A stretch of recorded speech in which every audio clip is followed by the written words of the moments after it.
बिस्मिल्लाहिर्रहमानिर्रहीम। खातिन हज़रात, मैं हूँ अख्तर अब्बास और आप सबको मेरा सलाम पहुँचे। लड़कियाँ कैसे ड्रेसअप हों, इस पर माशाल्लाह इस कदर शानदार और उम्दा और दूर दराज से कमेंट्स आए हैं। असल में जो सबके फ़ायदे की चीज़ होती है, जिसमें आपकी खूबसूरती बढ़ती है, आपकी शख्सियत बनती है, तो अच्छा तो लगता है। सना ने, लिटिल मैन ने, सुमेरा जर्री ने, इन सब ने लिखा sir very true, 100% true. Aliza ने कहा sir how to become talk active and always confident. बेटा ये एक दिन में तो नहीं होगा, कोई बटन दबाने से नहीं होता।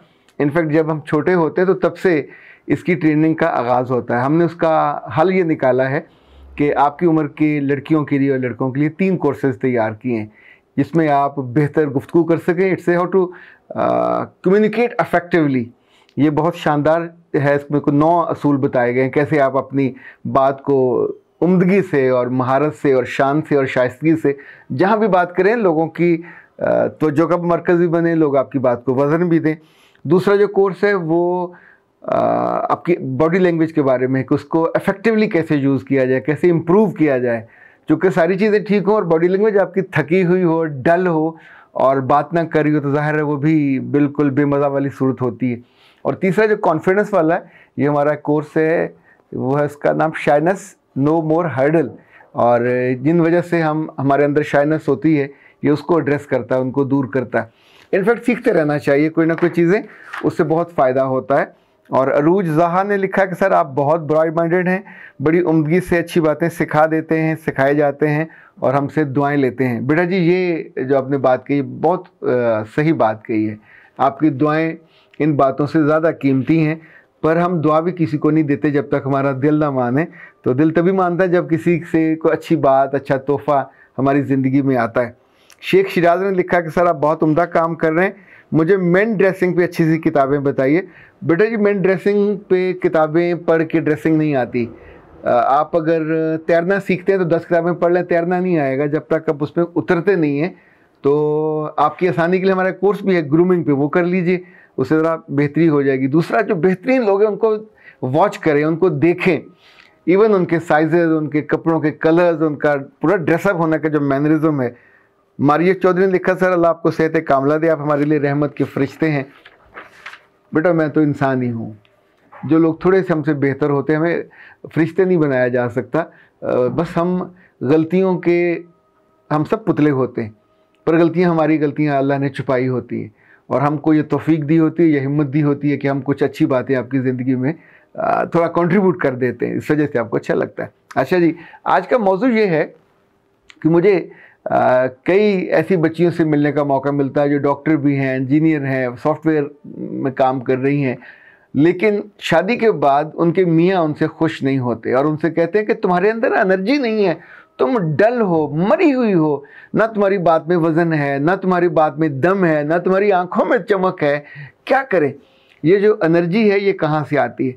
काश ये किसी ग्रिड स्टेशन से आती तो मैं आपको बताता कि वहाँ जाइए और जाके आधा किलो ख़रीद ले आइए। या तारों में आती तो आप अपने यहाँ कोई कनेक्शन लगा लेते, कोई नया ट्रांसफार्मर लगा लेते। पर ये एनर्जी तो आपके मन से आती है, ये एनर्जी आपके दिल से आती है। आप सोचें कि आप अपने मियाँ को फ़ोन करो और हूँ हाँ अच्छा आप कैसे हो, क्या कर रहे हो, यानी इससे तो बंदा हम साय से बात भी नहीं करता। जितनी आवाज़ आपकी डल होती है, आपकी आवाज़ में चाशनी, आपकी आवाज़ में मोहब्बत। इवन बेटा बेटी से बाप बात कर रहा हो और उसकी आंखें कहीं और हों, लहजा कहीं और हो, जिस्म कहीं और हो, तो सोचिए मोहब्बत कहाँ से आएगी। जिन रिश्तों में भी हमको मोहब्बत चाहिए। अभी देखिए मैं आपसे बात कर रहा हूँ, आप मेरी बात गौर से सुन रहे हो, मैं अपनी एकदम से टोन ज़रा बदल लेता हूँ। मैं आपसे ये कहना चाहता हूँ कि आप अच्छे अच्छे काम किया करो, ठीक कपड़े पहना करो, मुंह धोया करो, जुराबें पहना करो। अच्छा, अब इस डल आवाज़ के साथ तो आप के लिए 10 सेकंड रुकना भी मुश्किल हो जाएगा। ज़िंदगी में जिस बंदे ने 7 ज़िंदगी गुजारनी है, लड़कियों का शिकवा है कि जी मियाँ जो पहनते हैं उनको अच्छा नहीं लगता। अल्लाह की बंदी हो, अच्छा पहनो। वो कहता है कि फ़लाँ कलर तुम्हारी ग्रूमिंग नहीं हुई। अच्छा, ग्रूमिंग क्या है? ये कोई कोर्स नहीं है, ग्रूमिंग आपका एटीट्यूड है, ग्रूमिंग आपका उठना बैठना है। अगर मियाँ आपको किसी अपने दोस्त के यहाँ नहीं ले जाना चाहता, वो अंदर से डरा हुआ है, पता नहीं वहाँ कौन सी बात कर दे, और वापसी में लोग ये ना कहेंगे यार क्या चली सी यबल सी लड़की है और उसके साथ इसने ब्याह कर लिया, खुद तो इतना खूबसूरत है, इतना हैंडसम है और इतनी इसको सलाहियतें हैं और इतनी खूबियाँ हैं। इनफैक्ट आपको जितनी जल्दी हो सके अपने आप को मियाँ के साथ मैच कीजिए। इवन अगर आप अपने ख़ानदान के साथ मैच नहीं करते, आपके वालिद को अल्लाह ने बहुत इज़्ज़त दी है, मुकाम दिया, मर्तबा दिया, और आप लर्निंग में और बिहेव करने में उससे कम है, तो सारे आपके अब्बा जी को भी दिक्कत होगी, वो भी आपको अपने साथ नहीं लेके जाएंगे।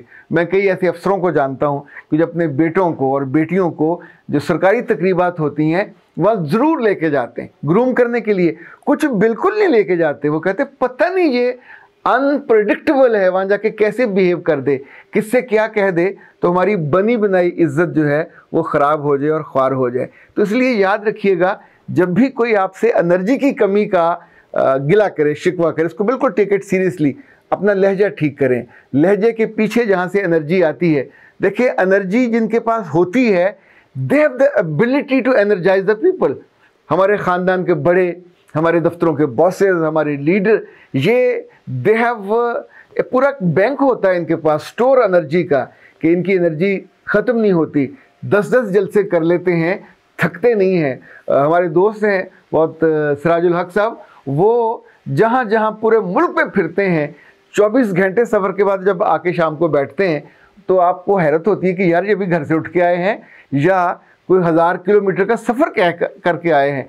ये एनर्जी है आपके अंदर से जो आपके मकसद के साथ जुड़ी होती है। आप अपने मकसद से मोहब्बत करते हैं तो आपको कभी थकने नहीं देगा।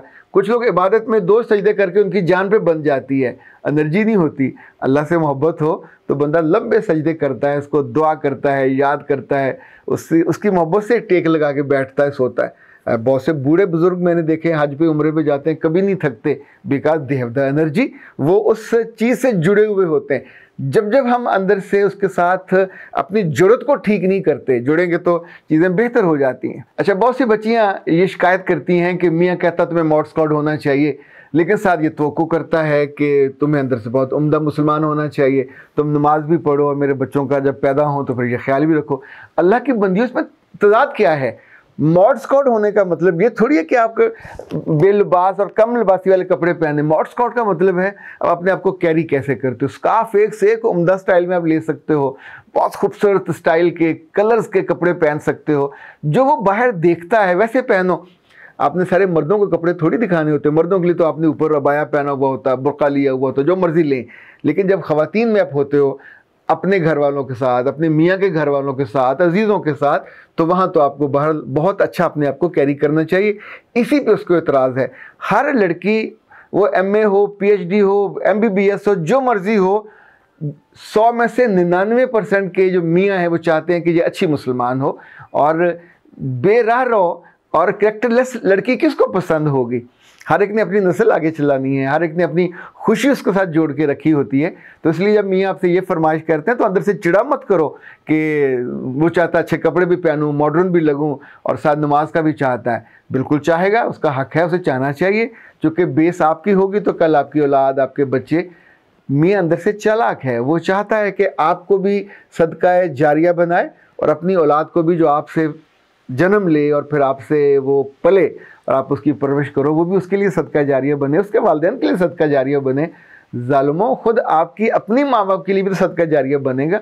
हर बात पे डंडा उठा के, तनकीद का झंडा लहरा के, ये वो ख़वातीन के हकूक़ वाली ख़वातीन को तो चले अच्छा लगता है, आप तो ना किया करें। चीज़ों को समझा करें, अंडरस्टैंड किया करें और अंडरस्टैंड के बाद चीज़ों को एब्जॉर्ब किया करें, ऑब्ज़र्व करें और एब्जॉर्ब करें। अख्तर अब्बास को इजाज़त दीजिए। अस्सलाम वालेकुम।